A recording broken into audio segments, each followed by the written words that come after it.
కడప జిల్లా బద్వేల్ మున్సిపాలిటీ పరిధిలోని స్థానిక ఎస్పీవీఆర్ డిగ్రీ కళాశాలలోని ఆడిటోరియంలో ఆదివారం ప్రభుత్వ ఆధ్వర్యంలో అంతర్జాతీయ మహిళా దినోత్సవ వేడుకలను అట్టహాసంగా నిర్వహించారు.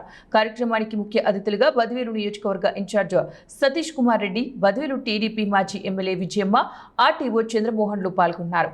ఈ సందర్భంగా మహిళా రంగంలో ఉత్తమ సేవలను అందించిన మహిళలను అభినందించారు. ఈ సందర్భంగా ఆర్టీఓ చంద్రమోహన్, బద్వేలు నియోజకవర్గ ఇన్ఛార్జ్ రితీష్ కుమార్ రెడ్డి, బద్వేలు టీడీపీ మాజీ ఎమ్మెల్యే విజయమ్మలు మహిళలను ఉద్దేశించి మాట్లాడుతూ కూటమి ప్రభుత్వ పాలనలో మహిళల అభ్యున్నతికి పెద్దపీట వేసిందన్నారు. మహిళలను అన్ని రంగాల్లో రాణించేందుకు ప్రోత్సాహం అందిస్తుందన్నారు.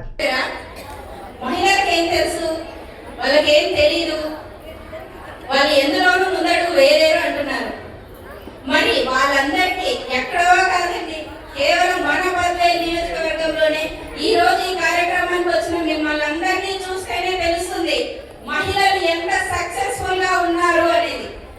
ఏంటి, మనందరం సక్సెస్ఫుల్ గా ఉన్నందుకే కదా ఈరోజు అందరం ఇక్కడ కలిసాము కదా. ఎవరిని కలిగించినా ప్రతి ఒక్కరు కూడా ఒక సక్సెస్ స్టోరీ చెప్తున్నారు.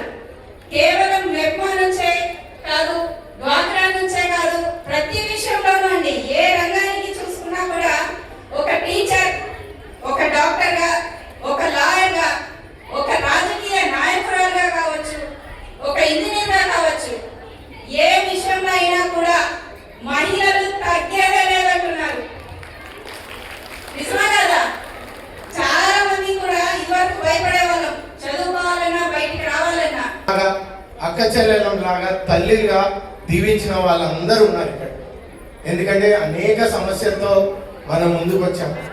ఒక అవకాశం వచ్చినప్పుడు ఎంతైనా నియోజకవర్గం కానీ వెనుకబడింది, దాన్ని ముందుకు తీసుకెళ్లాలనే విధానంలో మనం ముందుకి అహర్నిశలు కష్టపడాలా.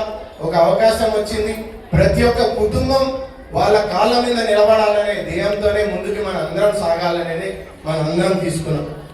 అందుకే ఇక్కడ వచ్చిన ప్రతి ఒక్క తల్లికి, అక్క చెల్లెలకి, మెప్మా, డిఆర్డిఏ లేదంటే అధికార యంత్రాంగానికి, ప్రెస్ మిత్రులకి, ఇక్కడ ఉన్న కానిస్టేబుల్ లేకపోతే అంగన్వాడీ ఆశా వర్కర్లు, ప్రతి ఒక్కరు, మేము ఇక్కడ ఉన్న మగవాళ్ళు లేకపోతే వేదిక ఉన్న పెద్దవాళ్ళందరికీ మీకు పాదాభివందనాలని మీ అందరికీ తెలియజేస్తున్నాను.